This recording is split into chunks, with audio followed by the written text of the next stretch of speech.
तीसरे श्लोक में वेदव्यास जी महाराज ने समस्त जनमानस को पुकारा कि आइए श्रीमद् भागवत का रसपान कीजिए। निगम कल्प तरोर गलितम फलम शुक मुखादमृत द्रव संयुतम पिबत भागवतम रसमालयम मुहुरहो रसिका भुवि भावुका रसिका भुवि भावुका। हे रसिकों, हे भावुक जनों, तुम्हारे लिए मैंने सुंदर प्याऊ की व्यवस्था करी है। आप आइए और श्रीमद् भागवत का रसपान कीजिए। तो किसी ने कहा कि ये रसिकों और भावुक जनों के लिए भागवत की प्याऊ बनाई है। अरे भागवत की कथा सबके लिए होनी चाहिए, क्योंकि भगवान सबके हैं। बोले हैं तो सबके, पर दो लोगों को हमने विशेष बुलाया, जो रसिक हैं और जो भावुक जन हैं। अन्य फालतू लोग आते तो हैं लेकिन दोषान्वेषण करते हैं कि भाई तुलसी प्रतिष्ठान में तो बढ़िया कथा हो रही, पर जनरेटर की बढ़िया व्यवस्था नहीं। बोलो जय श्री कृष्ण।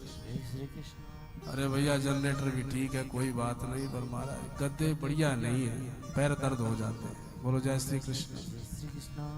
व्यास जी भी ठीक है, ठीक ठाक कथा कर लेते हैं, पर भजन वजन कम गाते हैं। बोलो जय श्री कृष्ण। अर्थात आएंगे तो कुछ ना कुछ दोषान्वेषण करेंगे।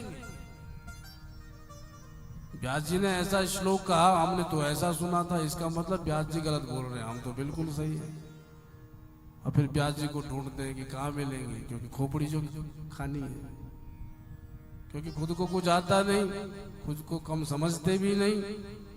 तो जो दोषान्वेषण करने के लिए आते हैं, व्यास जी महाराज आपने वो फलाना श्लोक कहा था, ये बताओ वो भागवत जी में कहाँ लिखा है। अब इन बातों की चर्चा क्यों हो रही है? क्योंकि प्यास नहीं है, सिर्फ अपना ज्ञान दिखाने के लिए आया जा रहा है, या व्यास जी की परीक्षा लेना चाहते हैं। पर वास्तव में जो रसिक जन है, जो भावुक जन है, वो मात्र कथा का रसपान करने आते हैं।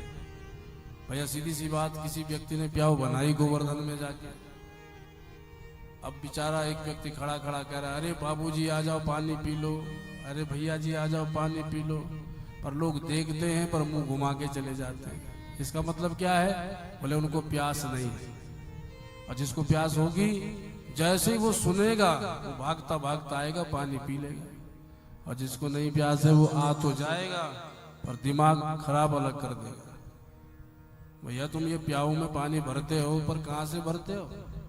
छान के भरते हो क्यों ऐसे एक टूटी से उठा के लेके आ जाते हो? अरे भैया बढ़िया जल है, आरओ का पानी है।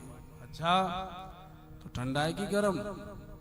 बोले ठंडा है महाराज, शीतल है। तुमने पिया है कभी?